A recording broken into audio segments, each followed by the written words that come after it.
오늘 아침에 나눌 말씀은 여호수아 7장 1절에서 15절입니다. 아이성에서 실패한 이유, 그런 제목으로 말씀 나누겠습니다. 이스라엘이 하나님의 은혜로, 하나님의 도우심으로 여리고 전쟁에 이겼습니다. 얼마나 행복하고 즐겁고 기쁘고 그렇게 했습니까? 그리고 이제 그 다음에 대하게 된 것이 아이성입니다. 가나안 중부에 있는 아이성. 실제로 여리고성에 비하여서 아이성은 규모가 작고 사람도 많지 않은 그런 성이었던 것 같습니다. 첫 번째 생각해 볼 것은요, 정탐을 명하는 여호수아입니다. 여호수아가 2절 3절에 보니까 올라가서 정탐하라 라고 그렇게 정탐꾼을 보내었고, 3절에 보니까 정탐꾼이 올라가서 2-3천 명만 올라가면 됩니다. 그게 조그만 성입니다. 그렇게 이야기합니다. 이들의 문제가 있어요. 무엇이 문제입니까? 어디를 치러 갈지, 무엇을 해야 될지, 어떻게 해야 될지.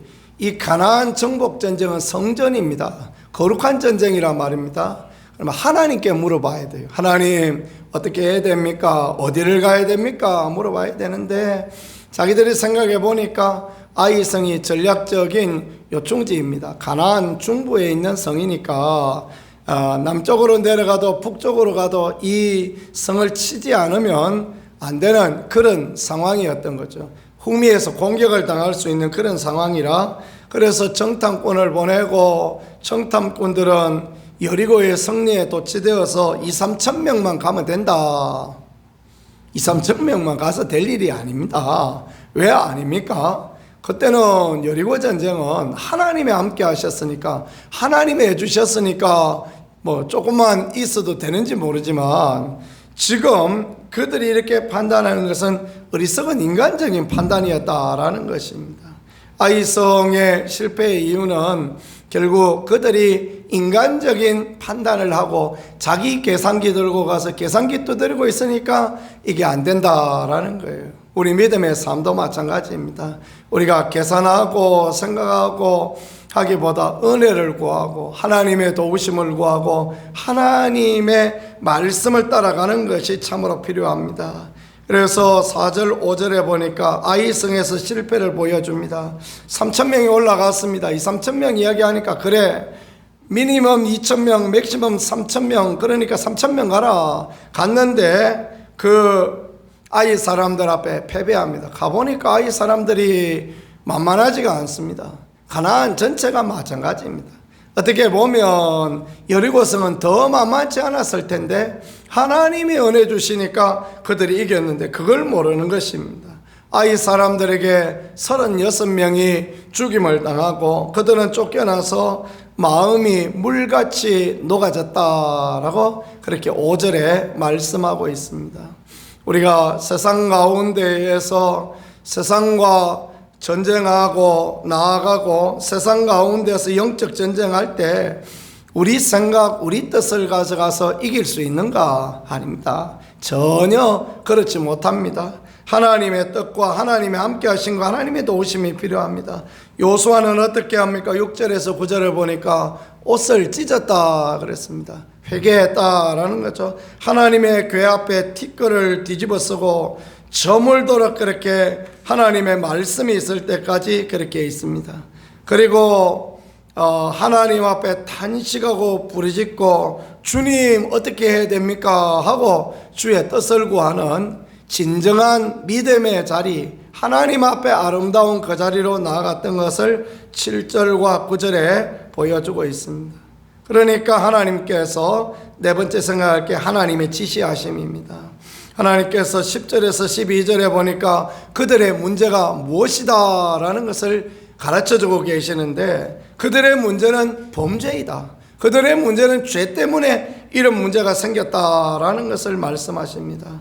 언약을 어기고, 하나님의 언약을 어기고 온전히 바쳐진 물건, 헤렘이라 그러죠. 하나님 앞에 온전히 바쳐진 물건을 가져가고 도둑질하고 그랬더니 결국은 그 문제로 말미암아 이스라엘이 이기지 못한 것이다 라는 것, 그걸 그렇게 가르쳐주고 있습니다. 온전히 바쳐진 물건을 완전히 제거하게 되어질 때 하나님의 축복과 하나님의 은혜가 회복되어진다라는 걸 말씀하고 가르쳐 주십니다. 우리의 인생도 마찬가지입니다. 하나님의 은혜가 임하지 않을 때 우리와 하나님과의 사이를 여는 우리의 연약함, 우리의 범죄, 우리의 죄악됨, 우리의 강박함을 하나님 앞에 내어놓는 것, 그것이 참으로 귀하고 또 그 부분을 회개하고 돌이킬 때 은혜가 임하여지는 것입니다. 우리의 모든 형편 가운데도 보면요, 그럴 때가 많습니다. 목회자들 가운데도, 저 같은 목사들 가운데도 보면 큰 일을 하고 위대한 하나님의 일을 감당했던 그런 사람들 중에도 작은 문제 때문에 무너지고 넘어지고 은혜가 거두어지고 그런 사람들을 많이 봅니다. 어떤 사람은 욕심 때문에, 어떤 사람은 이성 문제 때문에, 어떤 사람은 물질 문제 때문에 그렇게 넘어지는 그런 것들을 보면 참으로 안타깝기 그지없습니다. 우리는 하나님 앞에 합당한 삶을 살아가는 게 중요합니다. 하나님이 기뻐하실 일, 하나님이 좋아하실 일, 하나님이 원하시는 일을 따라가야지 하나님이 좋아하지 않는 그 모습으로 가면 하나님과 우리의 관계가 막혀진다라는 것을 보여주는 것입니다. 그래서 어떻게 합니까? 13절에서 15절에 보니까 여호수아가 백성을 거룩하게 하였다. 그리고 온전히 바쳐진 물건을 제하라라는 그런 말씀을, 그런 명령을 내리는 것들을 봅니다. 죄악을 제거하고 또 하나님의 것을 취한 자를 제거하고 완전히 하나님 앞에 들임이 되어졌을 때 다시 이스라엘은 승리의 귀한 역사를, 하나님의 은혜를 보게 되어지는 그런 부분을 우리에게 가르쳐 주고 있습니다. 오늘을 살아갈 때 우리에게 참으로 필요한 것은 무엇이겠습니까? 하나님 앞에 온전히 쓰고자 하는 몸부림, 또 하나님 앞에 회개하고 돌이킴, 그럴 때 하나님은 우리에게 은혜를 주시고 하나님은 우리에게 축복의 길을 다시 열어주시고 하나님이 함께 하신 것, 위대하신 은혜 가운데 살아갈 수 있게 그렇게 하나님이 역사하시고 인도하여 주실 것입니다. 이 하루도 그런 은혜, 그런 축복을 누리는 우리 모두가 되어질 수 있기를 우리 구세주 예수 그리스도 이름으로 간절히 축복합니다. 기도하겠습니다. 하나님, 우리 아버지 감사드립니다. 우리에게 마땅히 행할 것을 가르쳐 주시는 하나님, 아이성 그 작은 일에도 하나님 앞에 묻고 구하고 은혜를 구해야 할 텐데 그들이 그러지 못할 때 어려움이 있었습니다. 하나님 앞에 드려진 것, 헤렘을 그들이 취하였을 때 하나님의 함께 하심이 멈추었던 것을 봅니다. 하나님, 오늘 우리에게도 은혜 더하여 주셔서 하나님의 뜻, 하나님의 방법, 하나님의 원하심 그대로 따라가는 우리가 되어질 수 있게 하여 주시고, 주의 성도나 주의 교회나 마땅히 하나님 앞에 드려진 것을 귀하게 여기며 우리도 하나님 앞에 아름답게 드려질 수 있게 도와주시며 회개의 삶을 살고 믿음의 삶을 살고 주를 기쁘시게 하는 은혜 가운데 설 수 있도록 아버지 도우시고 함께하여 주시옵소서. 이 아침에 기도할 때 힘주시고 하나님 은혜로 함께하여 주시기를 원합니다. 예수님 귀하신 이름으로 기도드렸습니다. 아멘.